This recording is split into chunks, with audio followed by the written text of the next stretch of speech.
News 18 India. क्या सब साथ आएंगे तो मोदी के 2024 का चुनाव हार जाएंगे? आज इसी बड़े सवाल के साथ मेरे साथ ओपनिंग बैट्समैन कौन है, आइए परिचय करा देते हैं। गौरव भाटिया भारतीय जनता पार्टी से अकेले मुकाबला करेंगे आज विवेक श्रीवास्तव का, जो कि इंडिया घटक दल के हैं, लेफ्ट के नेता हैं। मेरे साथ संजीव झा हैं, आम आदमी पार्टी के नेता हैं, विधायक हैं, उनका अभिनंदन है। मेरे साथ अनुराग भदौरिया हैं, खेलने से पहले थोड़ा थके हुए लग रहे हैं, पसीना लग रहा है चेहरे के ऊपर, आपका भी अभिनंदन है, समाजवादी पार्टी के नेता है। वारिस पठान है, जो कि हम कह सकते हैं कि किसी गठबंधन का पार्ट नहीं है, लेकिन अपने दमखम के साथ मैदान में खड़े हैं। गौरव भाटिया, आप ही से शुरुआत कर लेते हैं। शुरुआती क्योंकि ओपनिंग बैट्समैन आप हो तो सवाल आपसे यह पूछना पड़ेगा, और थोड़ा बाउंसर है ये सवाल, कि सब एक साथ आ रहे हैं गौरव भाई, तो खेल खराब ना हो जाए कहीं आप लोगों का। सब एक साथ आ रहे हैं। आम आदमी पार्टी तो ये तक कह रही है कि हमें तो नो बॉल पे ही आउट करना चाह रही थी बीजेपी, लेकिन हम भी पक्के खिलाड़ी निकले।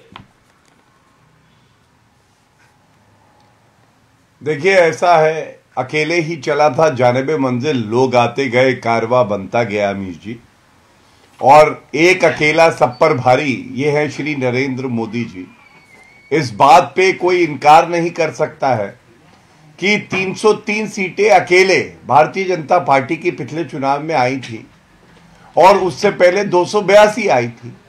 क्योंकि आपने बात उत्तर प्रदेश की भी करी, तो आपने बिल्कुल सही आकलन किया। 2017 की बात है, टूटी पंचर साइकिल पे एक हाथ आके लग गया था। क्या हुआ था यूपी के लड़कों का? उत्तर प्रदेश के जो असली लड़के हैं ना, उन्होंने धराशायी कर दिया था। ऐसी चोट लगी, अभी तक ठीक नहीं हुई है जी। वो जख्म अभी भी है। उसके बाद 2019 में भी एक गठबंधन हुआ सपा और बसपा का। ये केवल इसलिए होता है कि कैसे मोदी जी को हराया जाए, लेकिन पुनः हमारी 64 सीटें आई थी, सपा और बसपा की 15 आई, कांग्रेस की 1। मैं कहना एक बात चाहता हूं, आप तैयारी देखिए, हमारी तैयारी तो पूरी है। अभी आपने देखा राष्ट्रीय अधिवेशन हुआ था, आज हमारे राष्ट्रीय अध्यक्ष जी ने भी जो है विकास रथ चलाया है, जिसमें हम सभी नागरिकों के बीच में जाके सरकार की उपलब्धियां और उनके सुझाव भी लेंगे। लेकिन दूसरी तरफ क्या तैयारी है? 8 महीने से हम लोग सुन रहे हैं इंडी अलायंस। आज जो खबर आई, 8 महीने और से विवेक सुन रहे हैं, भाई लेकिन बैठे हैं, उत्तर समर्थक प्रदेश में तो गठबंधन हो ही गया। नेशनल कॉन्फ्रेंस पीडीपी और कांग्रेस का कश्मीर में भी गठबंधन हो रहा है, दिल्ली में गठबंधन हो गया, महाराष्ट्र में गठबंधन हो रहा है। तो कहीं ना कहीं कहानी तो बन रही है ना। सुन लीजिए, नहीं सुनी मैंने आपकी बात को, 2-2.5 मिनट सुना, तो कहानी तो बनती हुई दिख रही है ना। जो कहानी बनती हुई दिख रही है, तो कहानी किसी की तो बिगड़ी रही है। आपको आंकलन अगर कर दे देंगे तो ठीक है, आप आंकलन सुनिए। सबसे पहले उत्तर प्रदेश की बात करते हैं जी। उत्तर प्रदेश में इससे पहले मैंने बताया कि सपा और कांग्रेस आए थे, हार गए थे, और बसपा से ज्यादा वोट कांग्रेस पार्टी का नहीं है। सपा और बसपा जब साथ आए थे तो भी केवल 15 सीटें आई थी। अब इसके बाद दिल्ली आते हैं, दिल्ली में सातों सीटें 2014 और 2019 दोनों बार भारतीय जनता पार्टी की आई। 50% से ज्यादा वोट हमारा है। तो कौन साथ आता है कौन नहीं आता है अभी जी ये मायने नहीं रखता। पश्चिम बंगाल चलते हैं, ममता बनर्जी ने अभी तक नहीं कहा है, लेकिन वहां पर स्ट्रेटेजिक कॉल है। ममता बनर्जी अगर कांग्रेस के साथ अलायंस कर लेगी तो ममता बनर्जी को ज्यादा नुकसान हो जाएगा। वहां पर जो एंटी ममता वोट है वो डिवाइड होगा, तो ममता को फायदा होगा। इसकी पॉलिटिकल इक्वेशन को समझिए, यानी धरातल के अंदर ये जो अलायंस है उसने ठीक होमवर्क करा है। एक second Gaurav, I will get back to you. धरातल पर यह अलायंस ठीक होमवर्क कर रहा है।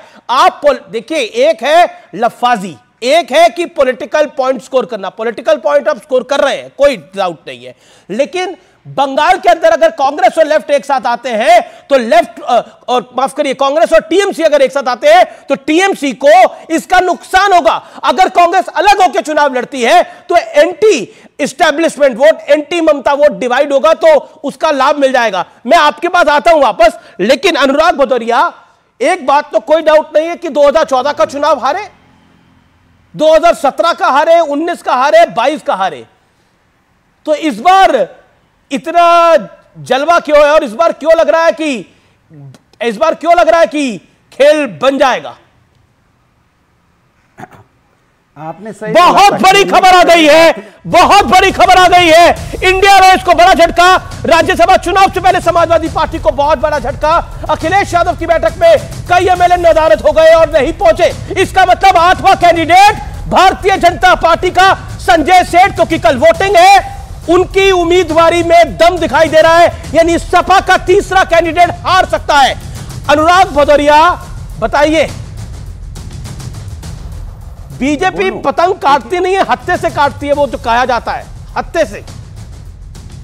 बोल रहा हूं, अरे बोलने दीजिए। भारतीय जनता पार्टी के प्रवक्ता का आपने देखा बिना खेले पसीना कैसे छूट रहा था, आए बाएं बोलना शुरू कर दिया पहले, अब ये। अरे सवाल ये है कि साइकिल और पंजे की ताकत बीजेपी के लिए है आफत, बीजेपी में है भय, गठबंधन की जीत तय है। जनता ने तो ठानी है, जन जन ने भी मानी है। 400 वाला सपना टूटेगा और इनका भाग तो फूटेगा।